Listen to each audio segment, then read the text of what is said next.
یہ ہے کہ شریعت مطہرہ کو جب ہم سمجھیں گے نا تو شریعت مطہرہ کو سمجھنے کے بعد ہم اسی معاشرے کے اندر رہتے ہوئے حلال کام بھی کر سکتے ہیں، حلال طریقے سے بھی کام کر سکتے ہیں۔ مثال کے طور پر ایک طریقے میں صرف مثال سمجھا رہا ہوں، یہ بعض لوگ کہتے ہیں نا کہ یار یہ مولوی خود جو ہے نا وہ چوراہے پہ کھڑا ہوتا، خود پھنستا ہے نا تو اپنے لیے سارے راستے نکال لیتا ہے، ہمیں پھنسا کے رکھا ہوا ہے۔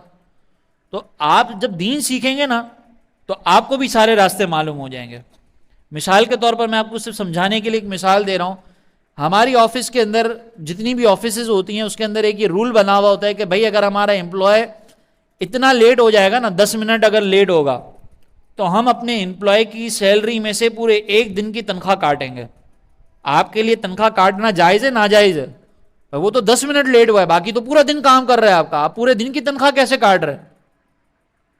لیکن ابھی وہ یہ سوال کرتے ہیں کہ بھائی ہم تنخواہ نہ کاٹیں تو پھر کیا کریں؟ امپلائی سدھرنے کا نام نہیں لیتا۔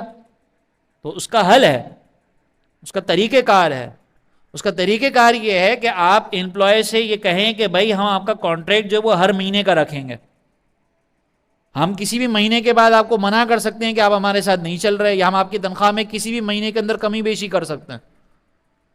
آپ نے یہ بات کر لی، بے شک آپ نہ کریں کمی بیشی، انڈرسٹوڈ چلا دیں آپ یہ اس کو کہیں کہ بھائی اگر ہم آپ کو کچھ بھی نہ کہیں تو اس کا مطلب یہ کہ ہمارا کانٹریکٹ کنٹینیو ہو رہا ہے۔ اب کوئی امپلائی ایسا ہے کہ جو ایک مہینے کے اندر آپ کو تنگ کر رہا ہے، وہ 10 منٹ لیٹ آیا ہے، آپ اس مہینے کی تنخواہ اس کو پوری دے دیں، لیکن آپ نے اس سے کانٹریکٹ کیا کیا تھا کہ ہر مہینے کے اندر ہمیں یہ اختیار ہوگا کہ تمہاری تنخواہ میں کمی بیشی کر سکتے ہیں۔ اس مہینے آپ نے تنخواہ 10 منٹ لیٹ ہونے کی وجہ سے پوری دی تھی نا، اگلے مہینے آپ تنخواہ کم کر لیں اس کی۔ آپ اس کو کہیں گے بھائی اس مہینے مثال کے طور پر فروری میں تمہاری تنخواہ 50,000 روپے تھی، ٹھیک ہے، 10 منٹ لیٹ آیا، ایک دن کی تنخواہ نہ کاٹیں۔ اب فروری کے بعد مارچ میں آپ اس کو یہ کہیں کہ بھائی مارچ کے بعد جو تمہیں سیلری ملے گی نا وہ تمہاری 45,000 روپے ہوگی۔ اب وہ کہے کیوں؟ تو آپ اس کو کہو ہماری مرضی، ہم نے تو کانٹریکٹ کیا ہوا تھا، تمہاری پرفارمنس پچھلے مہینے میں اچھی نہیں لگی، 5,000 ہم تمہارے کم کر دیں گے۔ اب آپ تنخواہ نہیں کاٹ رہے ہیں، اب آپ آنے والے مہینے کی نئی تنخواہ مقرر کر رہے ہیں جو کہ پہلے سے طے تھا۔ تو امپلائی انسان بھی بن جائے گا، آپ کا کام بھی ہو جائے گا، اور آپ کے لیے یہ پیسے کم کرنا بالکل جائز اور حلال ہوگا۔ ہے نا حل ہمارے پاس؟ لوگ کہتے ہیں کہ یار یہ اسلامک بینکنگ ہو یا کنونشنل بینکنگ ہو، کان یہاں سے پکڑو یا یہاں سے پکڑو، بات تو ایک ہی ہے۔ نہیں، بات ایک نہیں ہے۔ کان یہاں سے پکڑیں گے تو کہا جائے گا سیدھا کان ہے، یہاں سے پکڑیں گے تو کہا جائے گا الٹا کان ہے۔ یوں پکڑیں گے تو کہا جائے گا سیدھے طریقے سے پکڑا ہے، یوں کریں گے تو کہا جائے گا الٹے طریقے سے پکڑا ہے۔ کان ایک یہاں سے پکڑو یہاں سے پکڑو، بعد میں بہت فرق ہے۔ تھوڑی سی چیزیں چینج کرنے سے معاملات بہت چینج ہو جاتے ہیں۔